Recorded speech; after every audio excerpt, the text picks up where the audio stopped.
So here's an easy way to get your drive shafts to fit right, so that if you've got your vehicle on a rake and you put the drive shaft in like that, it is not, your U-joints aren't going to fit square to the rear end or to the transmission snout. So here's an easy way of doing it, but it's going to take 2 drive shafts.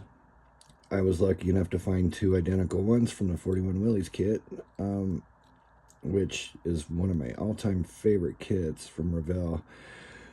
And let's get started.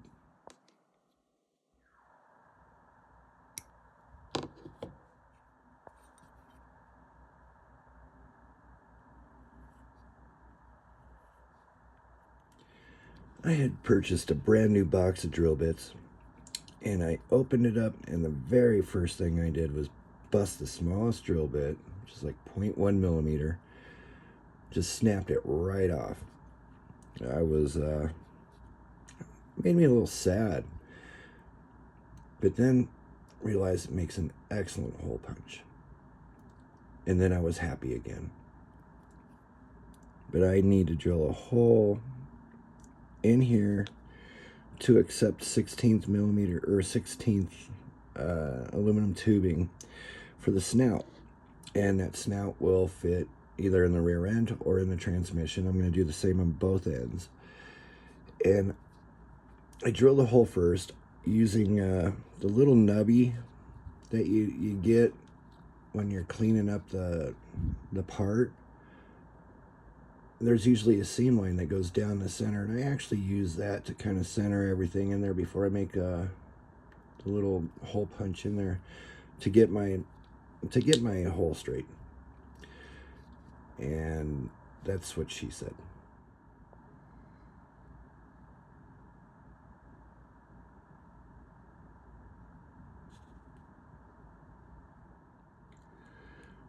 So when I'm drilling with like a larger, more aggressive bit, I go very, very slow.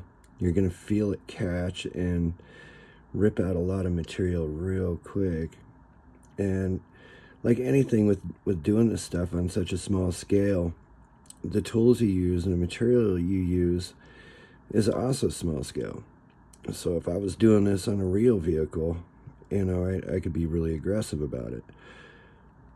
But this is like 10 billion times the size of what it really is in reality, and I am removing a ton of material real quick, which I wish I could do when I was working on my pickup truck or my Camaro. Wouldn't that be great? But yeah, I'm just gonna get this as deep as I can, and you'll have dirty, filthy minds. I drilled the hole first so I could get this where I can file it now and make it perfectly centered on the piece here. And then I just, you know, I took Sharpie around the edge, and then I just stuck the tip in the hole. Just the tip.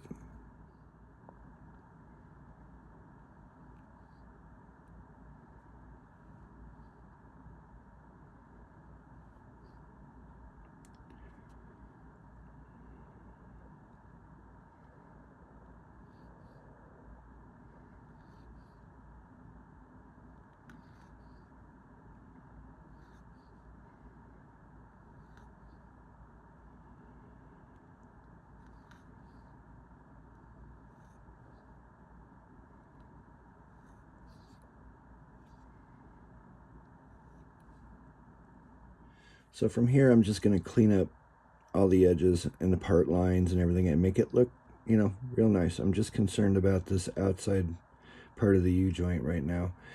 Then I'll repeat the process on this part and repeat it again. But on this one, I am going to be focused on the inside of the U-joint and not the outside.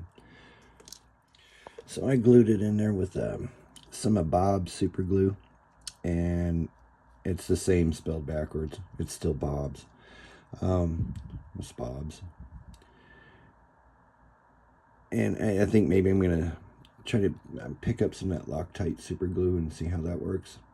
Got a few friends that rave about it, so give it a shot. You can see here too that I drilled a little dimple into the U-joint cap. It's just to give it a little detail, so when it's all painted up and you do a little bit of a black wash with some of this stuff, it'll just pop out that detail and make it look a little cooler, I guess. I don't know. So I'm going to go through, before I cut it all apart, I want to get rid of most of the material that I don't want. And the reason why I left that long is so I have something to hold on to, because this part's going to be pretty small. Seems like a waste, but it's really not. It'll help you at the end of the day. So I'm going to cut all this crap off here before I separate it,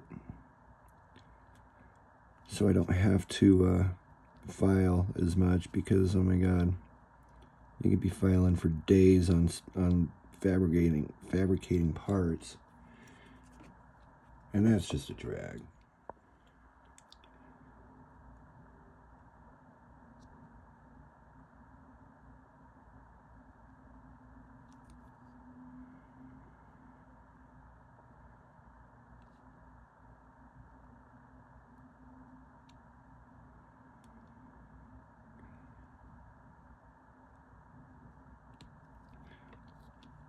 This nifty little blade was one of them God Hand. I spent some money on them. I mean, God Hand stuff is not cheap. It is the sharpest damn little chisel, though, that I've ever used. They call them spin blades, so you can drill a hole. I think this is like a 2mm, and then like a 2mm hole real shallow like I did there, and then you can just flatten that hole out, and it's pretty useful for that. But I've also found that it is incredibly awesome as a chisel, and I'm still kind of exploring different tools that way. That, you know, you can find cheaper ones, I am sure, that work just as well. I just kind of bit the bullet on this and bought these. And I'm not disappointed, but, you know, I'm sure I could have found something just as good for model building at a cheaper price. So I'm going to all this trouble right now to do it this way, because in the long run it's easier. I have something to hold the part with. I don't care about any of this stuff, but it does help me to hold it, and I can clean up this U-joint a lot quicker and smoother and more better. And I put it in my cordless DeWalt lathe, and I'm gonna just cut it off, but this will give me a straight cut using just a razor saw, an X-Acto one or whatever, Excel.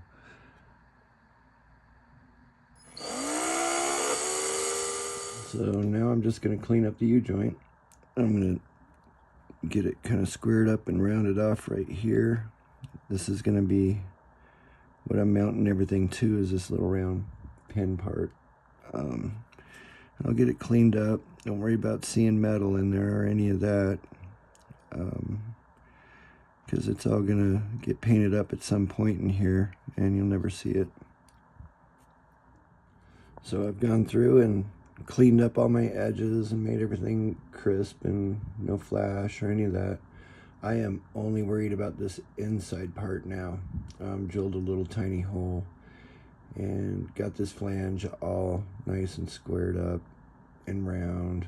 And I used my DeWalt lathe for that too, for sanding. And that's just with anything round. If you want to get a nice straight line and nice crisp lines on whatever you're working on, I'd use a drill. It's just the handiest thing ever.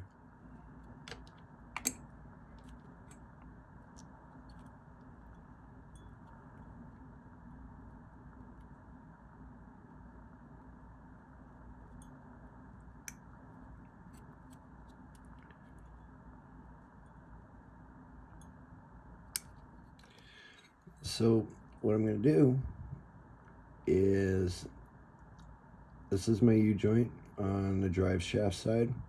I'm going to drill a hole through here and make this look more like a horseshoe. If you can kind of see the molding line right there, and that's what I'm following. I'm just using what the kit provided and using its own engineering, I guess, to just remove that material. And the best way I found is just a drill bit and a round file. So now it's got an hole in it. So I'm going to clean it all up and then fit it together. So essentially it's a tiny robot, and we're trying to fit tiny robot pieces together. I'm using a number 2 cut jeweler's file. It's just dead flat, so I can get everything, you know, filed and all that. So I'm gonna have to widen this a little bit. I want to keep a contact zone right here along where this part of the U-joint is. This whole straight line, there's got to be a contact zone for the other part, the yoke side, and they'll fit together like that.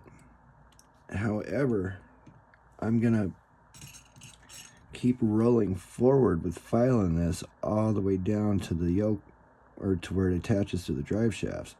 So I'll have a glue point right here and right here, but then I'll also have some negative space right here, and it'll give it a little bit more realistic, because you'll be able to see through it. So I went through and kind of outlined everything with a pen, so it's going to show up on video here. This is everything keeps washing out. So I filed this and got it all wallowed out into the shape of a U. It's brought to you by the number U. And it'll fit together like that. And as you can see, you'll have, you know, some space in there, so light will shine through, and it'll allow you to articulate the angle of your drive shaft from pretty extreme angles. If it's too extreme, then you need to kind of figure out your geometry a little better, because then it's not going to look so great. And in a real car, it would just shred the U-joint, which I know from experience. Jacking up cars and dropping them down to the ground. And that is basically how I do that. It takes a little bit of work, but not bad. We're talking, this U-joint right here took about an hour. I probably could have got it done in a little bit less time, but I was piddling and puttering with all kinds of stuff. But I just want to say, hey, thank you for watching. Please like and subscribe if you would. It's all free.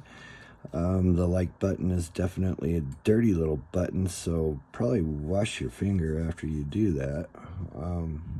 Just a PSA right there. And with that being said, daddy-os and dolls, model on, rock and roll.